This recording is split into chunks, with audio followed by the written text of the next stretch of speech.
I figured maybe why don't we just do one more video for today? This will be part 2 of 6. Part 6, part 2, basically. So we already talked about the fact that it's crafts, it's art, time and nature, living according to your own wishes. But someone else will say, well, what about everything else? What do you mean everything else? What do you mean everything else? What do you mean what about everything else? Somebody may say, well, does that mean you would never date in this life? Does that mean you would never do this? If I said that to some, person in my so-called community, I'm thinking, do I have a community? Because here's the thing, I don't have a community. I don't have that. I don't have that community. I don't know what you're talking about. My so-called community. And they mean racial, too. That's not what it means to be a community, just skin color and any of that stuff. That's not tied to spirituality whatsoever, what you look like and what it is they do while wearing that skin. They have a particular thing that they follow. That's not even spirituality. It really is. I'm pretty sure if you were completely and utterly by yourself, it is spirituality. I take that back. It is spirituality, but that's not the number one spirituality.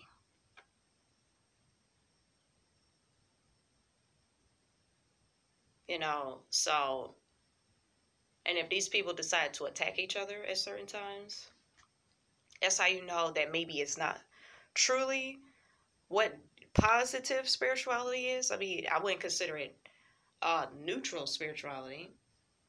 It's positive to an extent until it turns negative. So people got to learn to separate. People got to learn to separate for a little bit. That doesn't mean be antisocial just to be antisocial. Just to be that. No, you got to do that for a reason. Has all these years of being social, has that worked out for you? Did you learn anything from it? Did you learn anything from it? The answer is going to be no. For some people, it's going to be no. You didn't learn much from it. And, that's not necessarily a bad thing. And if you did learn something from it, that's a good thing. It's just that some people, it just doesn't work for them. It doesn't work for them. They would rather be apart from all of this that they've been around. And this isn't, some people wouldn't consider this a life.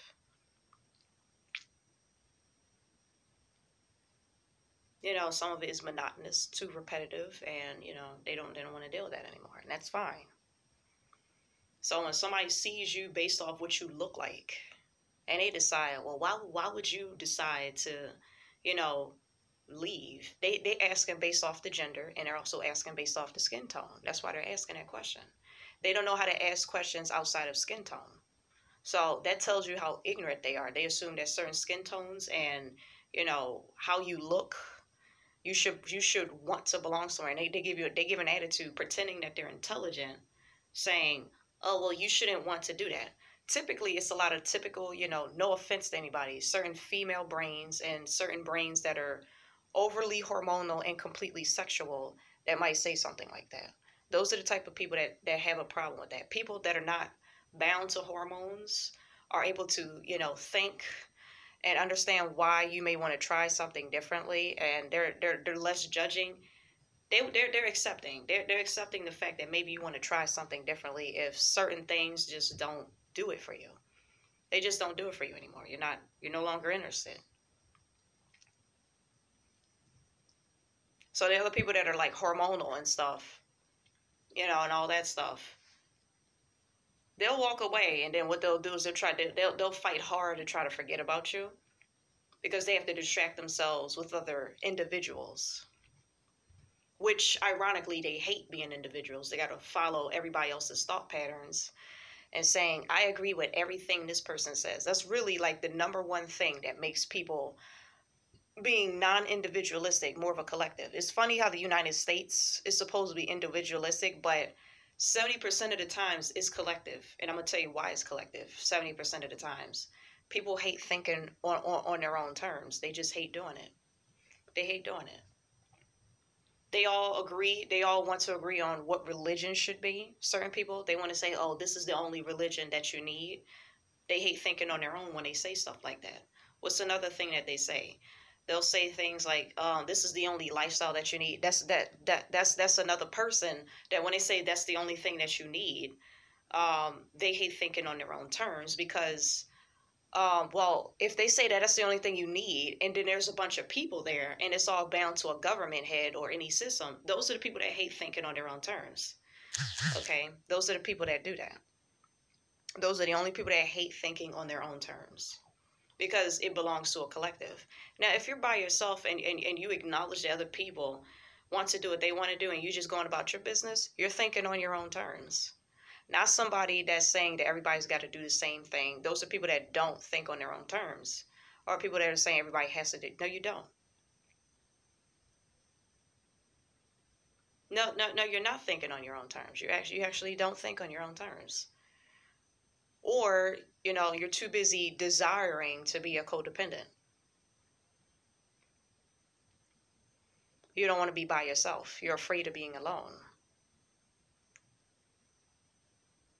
I'm not going to necessarily say that that's a fault that you have, because how did you get those emotions to be afraid of something?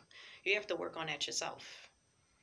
You have to work on that yourself. You can't try to tell other people they can't do this or they can't do that. It's wrong. It's wrong to do stuff like that.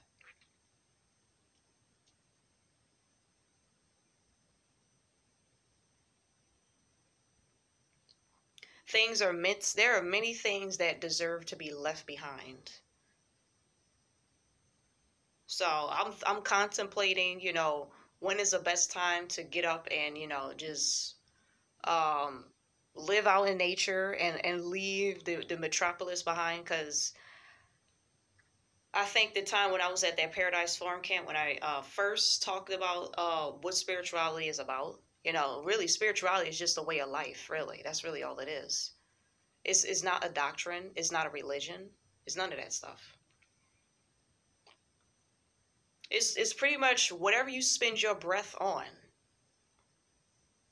Dictionary wants to tell you that spirit is breath. It's breath. Inspiration, the word spire, spire, breath, right? Perspire, basically you sweat out. And that's from the idea that the pores breathe. So perspiration is like you're breathing it out, the water. You're squeezing it out. Spire is pretty much breath in the dictionary. So spire is in spirit, right? Spirit. You were breathed life into. Or pretty much you breathe life into yourself. That's you having a passion, knowing what your passion is, because it's stored in you.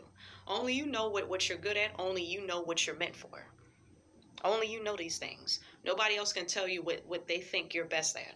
Because what happens if you do mastery and you just end up leaving after 2 weeks? Your soul quickly knows where it belongs. Quickly. That's why some places have a high turnover rate.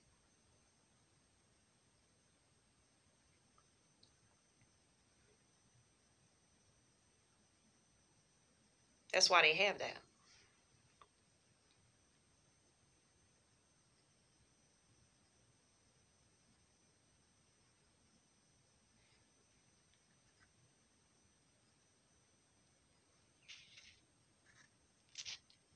So that's something to think about.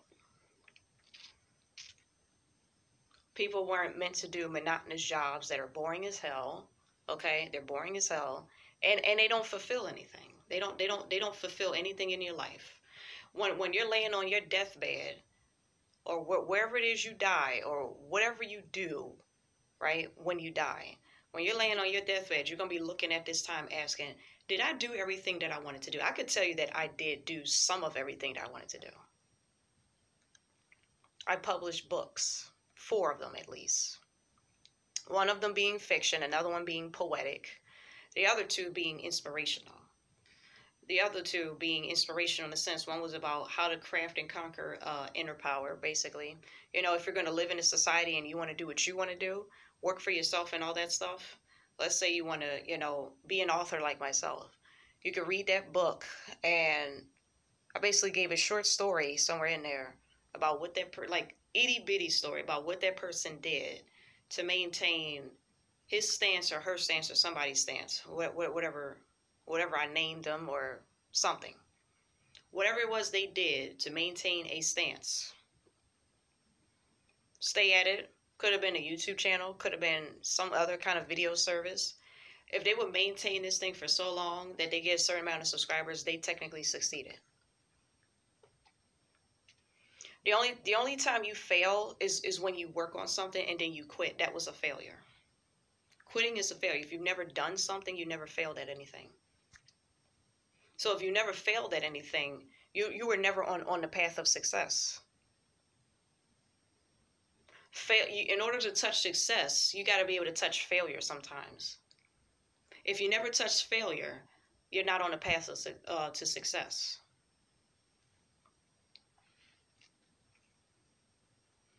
Failure meant that you did the work. That's what failure is. To call somebody a loser when they never did the work, you got to, sweetheart, in order to earn the title loser, you got to do the work. You have to do the work. So most people say, oh, most people are losers because they never try to figure out what their purpose is in life. Technically, you have to win at some point in order to know what an actual loss was. A gain constitutes what a loss really is. Loss comes from knowing how to win. If you don't know how to win, you don't know how to lose. You don't know how to lose. And anything you supposedly lost and you didn't know how to freaking win or anything like that wasn't a loss. It was sweetheart, you might have been in over your head. You didn't lose anything. You didn't lose a damn thing, dude. You lost nothing. You didn't lose anything. It takes work to actually lose something. If you never had anything, you didn't lose anything. Therefore, you're not a loser. You could be destitute, but never be a loser. There's a difference between destitution and loss. They're not the same thing. They are not the same thing.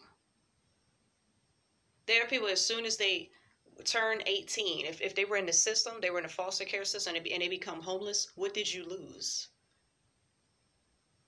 The only thing you might gain, depending on your mental structure, or should I say your psychological structure, your intellectual, your rationale, what else?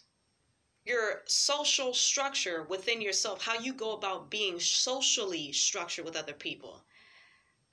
That constitutes how codependent you might actually be, or independent.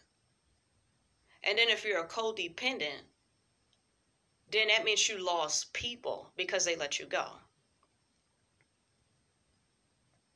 If you were independent the entire time and they cut you loose and you're outside, you have so much to gain at that point because you're starting at 0.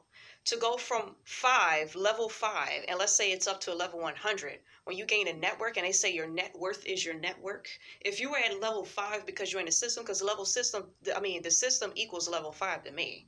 You haven't gained much, but that's a lot to lose to that person because that's all they know. Then you could call that person someone who has experienced loss. I still would not call that a loser because it's not the same thing. That's not necessarily something you would call a success, but that's an example of a loss. Even outside of the title called loser. Losers are only the ones who supposedly did the work, half-assed did the work, and didn't gain enough out of it. So you lost. You got to have something to lose in order to be a loser. As long as you don't gain, you don't lose. Loser is a part of the idea of duality. So where's the other duality? So how do you lose without success? Does that make any sense? I hope it makes sense. How do you lose without success? You got to have some amount of success. In other words, forward motion. So let's say you were 33% of the way to success. If you gave up at that point, you lost. That's a loser. 67% of the way to success. You gave up, you're a loser. Why the hell would you give up at 67% anyway? 79%, something's wrong there. 79% of the way to success. You're like 95% there. Why would you ever give up? But if you do, you lost it all. You're right there near 100%. If you give up that, You lost. They call those has-beens, right? Maybe they don't call them losers, they call them has-beens, but technically they lost. But yeah, you can stick to the title has-been if it makes you feel better. Actually, I don't see how that would feel better. It's not exactly a nice title. But yeah, that's what loss is, and that's what it could mean to be a loser if you decide to quit on that and say, consider yourself successful. No, person, at this point, you're not successful anymore. So you lost. Success is an everyday thing. You don't just make it one day and say that that's it. That's every day. If you stop even that one day you gain something, you end up becoming a loser at that point. You just keep on losing. So you lose all your fans, you lose all your customers, you lose whatever you have to lose. You got to have something to lose. You have nothing to lose, you can't be a loser. And some people love talking shit about others. So they might scowl at you and call you that anyway when they don't even know what the definition of the word is. They need stuff to label. And those are the people that belong to society. Those are the people that belong to society. They belong to it. Those are the people that authentically belong to society. Those are society's true bitches. The ones that talk all that shit, needs validation, needs someone to have infatuation for them, needs others all the time. That's society's bitch, whoever they are, that does that. You're a constant critiquer, and you don't know what the fuck to do with your own existence.